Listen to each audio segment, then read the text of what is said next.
Prezados irmãos e irmãs, boa noite. Vocês já sabem, mas não custa recordar, né? Hoje nós estamos encerrando o nosso ano litúrgico. O ano civil termina dia 31 de dezembro, mas o nosso ano litúrgico termina hoje. Então, para nós hoje é uma espécie de ano novo, né? Nós encerramos o ciclo litúrgico, o ano C, iniciaremos já a partir de domingo que vem, com o primeiro domingo do Advento, um novo ciclo litúrgico, o ano A. Será lido, como nos lembrou hoje de manhã, na catequese para as crianças, a Paulinha. Nós iniciaremos lendo o Evangelho de São Marcos. E no encerramento do ano litúrgico, a Igreja coloca para nós, como reflexão, o tema de Jesus como Cristo Rei do Universo. Que mais do que um título, Jesus aparece na Bíblia com vários títulos, desde o Salvador, o Messias. Nós costumamos dizer que é uma das faces, de Deus. Então, uma revelação de Jesus como Rei do Universo. E aí, queria fazer para vocês uma provocação, na verdade, a partir de uma pergunta. Nós celebramos a festa de Cristo Rei do Universo. E o texto que nós ouvimos hoje e que a liturgia nos propõe, apesar de ser um texto que aparece 3 vezes, 4 vezes a palavra rei, não é uma narrativa de um reinado glorioso, de um reinado como nós temos no nosso imaginário, né? Então, por que na festa de Cristo Rei do Universo, a igreja não colocou um texto da transfiguração, ou um texto de Jesus fazendo milagre, e nem um texto da ascensão, que suporia a sua tomada de posição à direita de Deus Pai, sendo coroado como o Rei do Universo? Por que no dia em que a igreja celebra Jesus como Cristo Rei do Universo, aparece um texto que narra a sua morte na cruz e para muitos o seu fracasso? Porque 3 vezes, o insultam e pede para que ele desça da cruz e ele não desce. Então, por que na festa de Cristo Rei do Universo, a igreja nos coloca um texto que aparentemente não tem nada a ver com poder e com reinado? Pergunta importante. Parece que destoa, Parece que a igreja está celebrando uma coisa, mas o texto diz outra. Então é uma pergunta que guia a nossa reflexão, uma espécie de provocação para a gente poder beber um pouquinho da espiritualidade deste domingo. Faço a pergunta, não é só para ser uma pergunta retórica, mas eu acabo respondendo. Então fica a pergunta como provocação. E aí vamos pensar um pouquinho, então, por que este texto aparece? O que nos revela este texto? Do fracasso, celebrando Cristo, o Rei do Universo, aparece um texto do crucificado, que não desce da cruz e que morre, que frustra a expectativa de muitos, porque esperavam que ele descesse da cruz. O que está por detrás disso? O evangelista Marcos, que nós vamos começar a ler a partir do novo ano que chega na igreja, vai apresentar Jesus como um Messias diferente. E o evangelho de Lucas e o evangelho de João apresenta Jesus também como um rei diferente. Então, o trono de Jesus não é um trono glorioso, revestido de púrpura, de ouro, de diamantes. O trono de Jesus é o madeiro da cruz. Este é o trono de Jesus. Então, ele aparece como um rei diferente,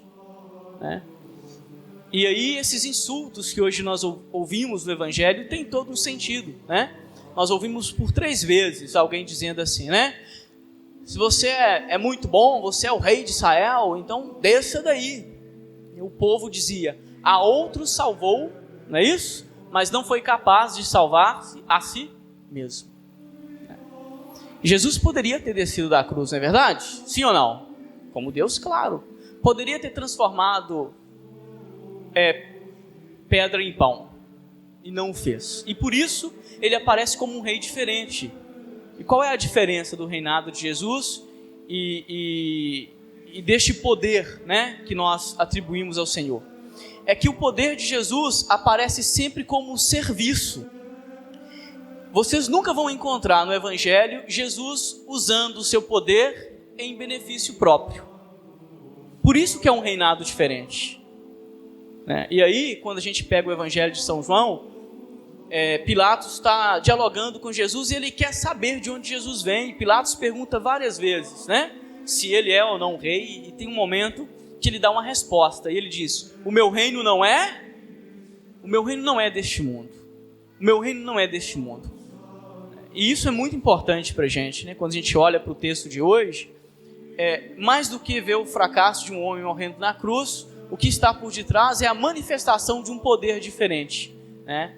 Um poder que não oprime e um poder que não é usado em benefício de si próprio. Por isso ele é um rei diferente.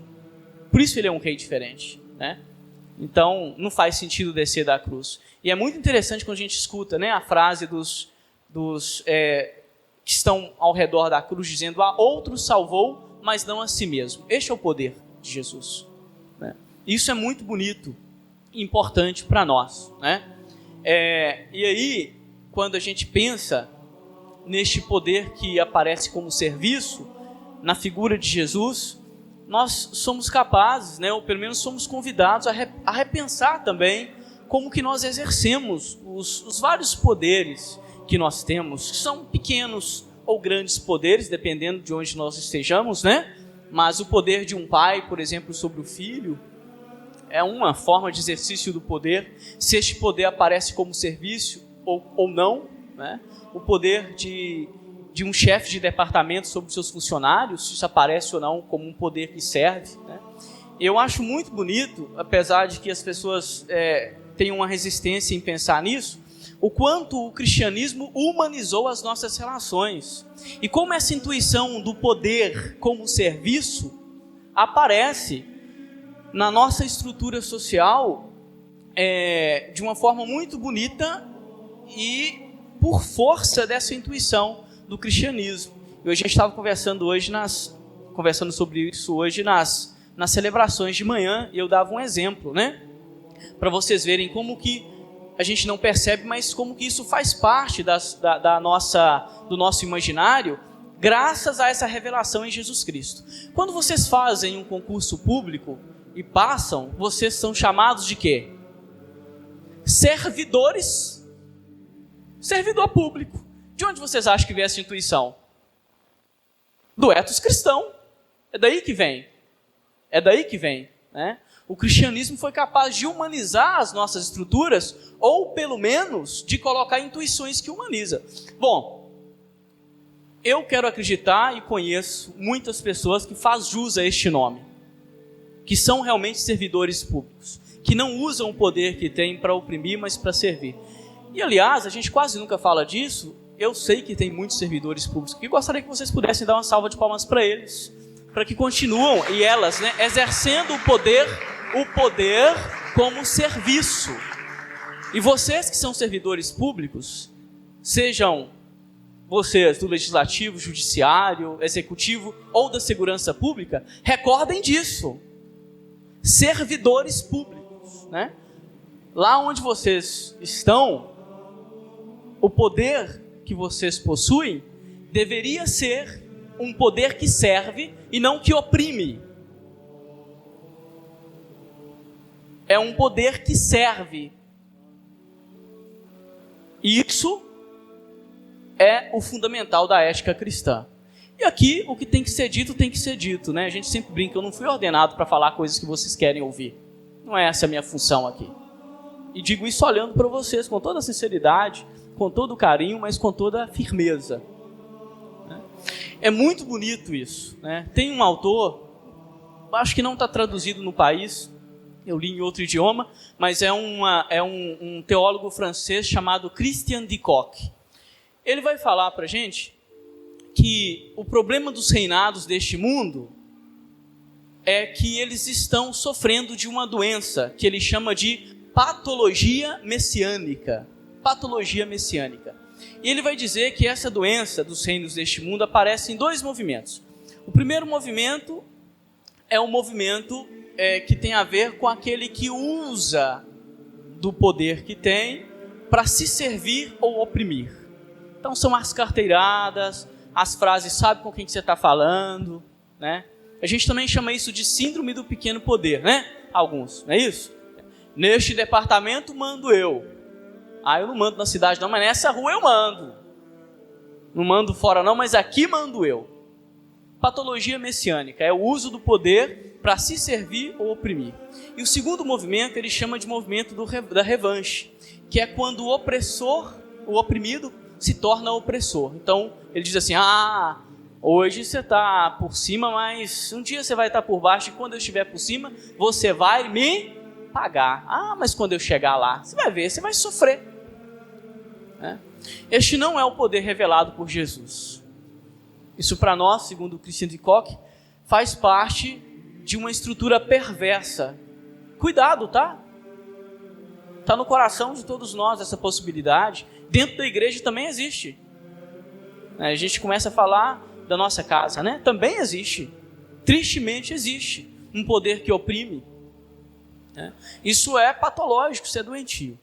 E termina a homilia, depois de falar dessa passagem. Este autor é muito interessante, é um teólogo pouco lido, mas vale a pena. Ele é um homem muito interessante mesmo. Depois, se alguém se interessar, pode me procurar que eu passo a referência. Vale a pena ler. É um dos teólogos contemporâneos que a gente não conhece muito, mas que ilumina muito a nossa reflexão, muito forte no que ele escreve sempre.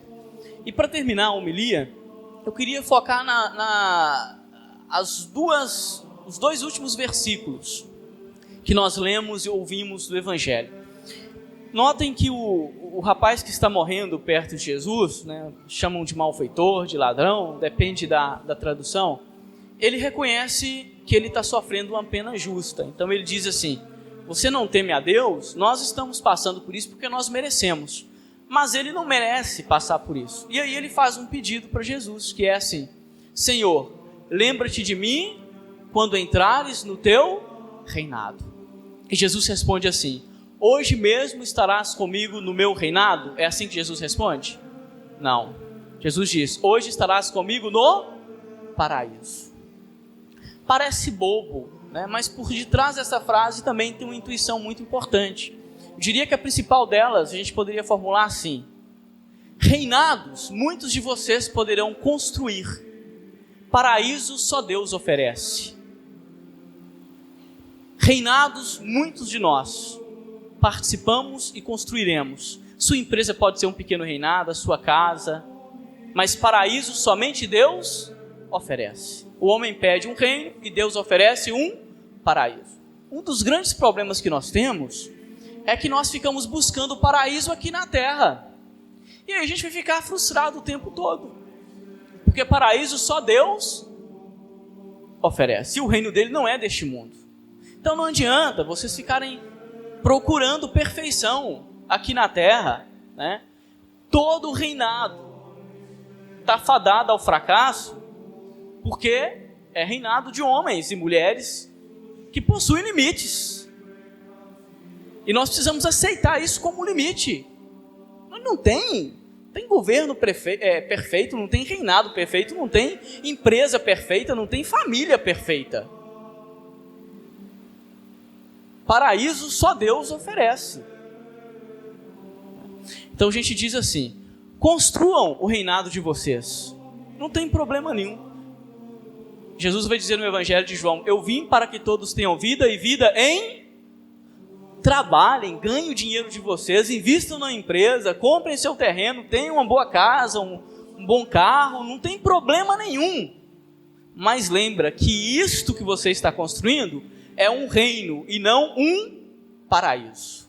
O nosso problema é que nós pensamos que isto é o nosso paraíso e colocamos toda a nossa força nos pequenos reinos que nós construímos. O que acontece? Fracassamos, entristecemos, adoecemos, né? Não confundam o reino de Deus com os nossos reinados.